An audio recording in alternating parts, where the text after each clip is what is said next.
The forest at the edge of town was home to many rabbits. When people came to feed the bunnies, no one noticed little Theo.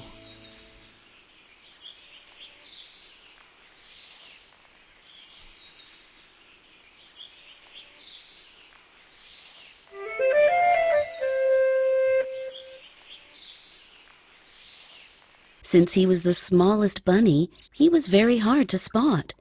It was almost like Theo was invisible.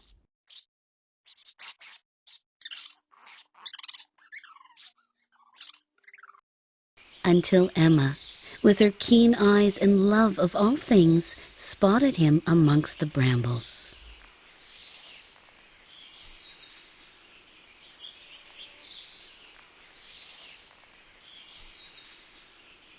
Every time she visited, Emma brought a carrot just for Theo. Emma even came on the cold winter days with snow blowing sideways to bring him his carrot.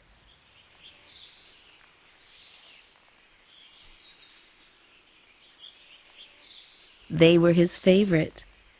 When spring finally arrived, Theo wanted to return the favor.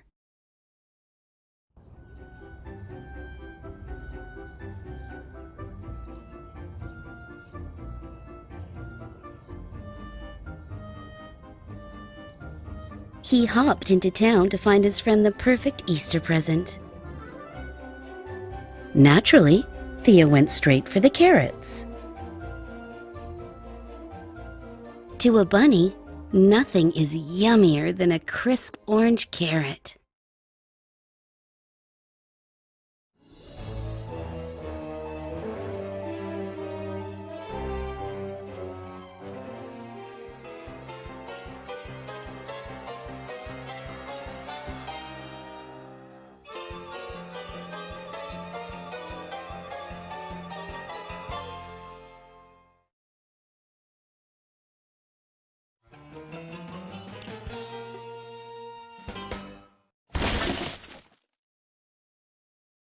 But then, Theo looked at the humans around him.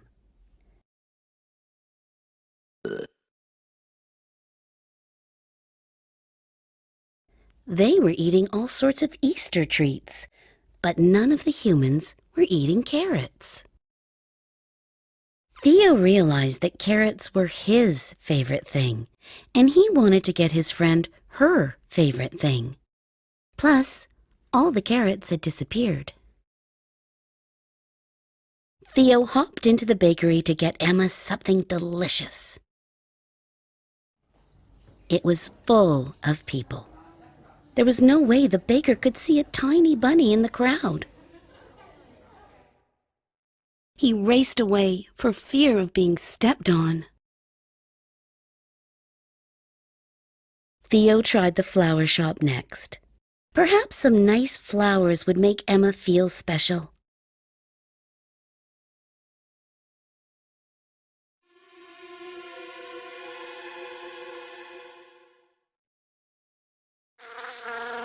The shop was so full of plants. Some were pointy, others were pokey, and all of it was too much for little Theo. Lastly, he went in the toy store. There were all sorts of beautiful dolls and games that Emma was sure to love. But when the shopkeeper noticed him, he just put Theo on the shelf with the other toys.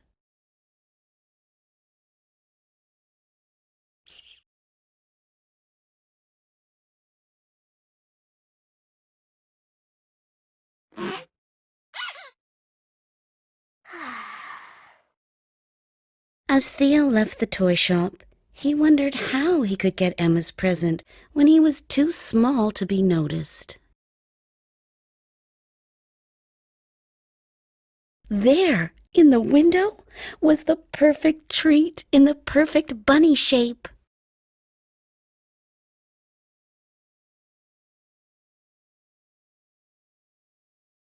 He entered the store ready to flap his ears, shake his tail, and squeak his loudest squeak to get the chocolatier's attention. But he didn't need to. The matron noticed Theo right away and was reminded of a day long ago. One crisp morning, a rabbit hopped through the matron's snowy backyard.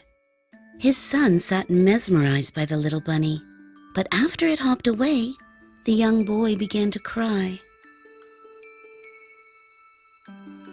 The matron was so touched by his son's reaction that he decided to make the boy his own bunny. He made it from the finest Lindt milk chocolate, wrapped the bunny in shiny foil, and tied a red ribbon with a golden bell around its neck so it would not get lost. "When the bell rings, you can easily find it," said the maître to his delighted son.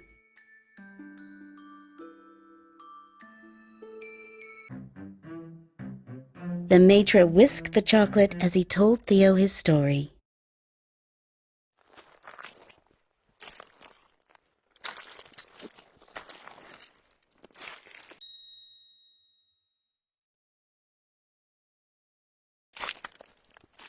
Once the chocolate was shaped like a bunny, the maître wrapped it in golden foil.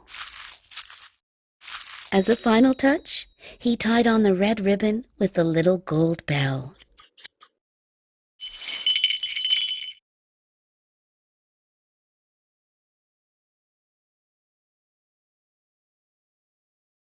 Theo bounced the gold bunny over to Emma's house.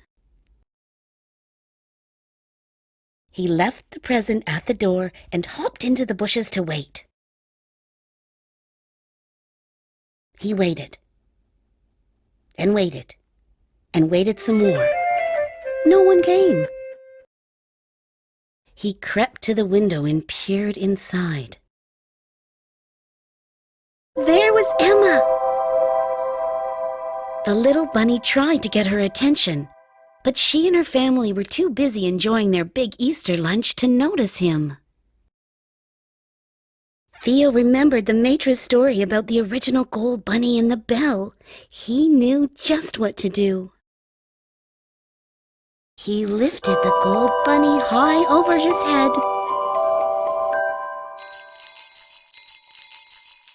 The bell rang out loudly and the foil shone brightly, and it worked.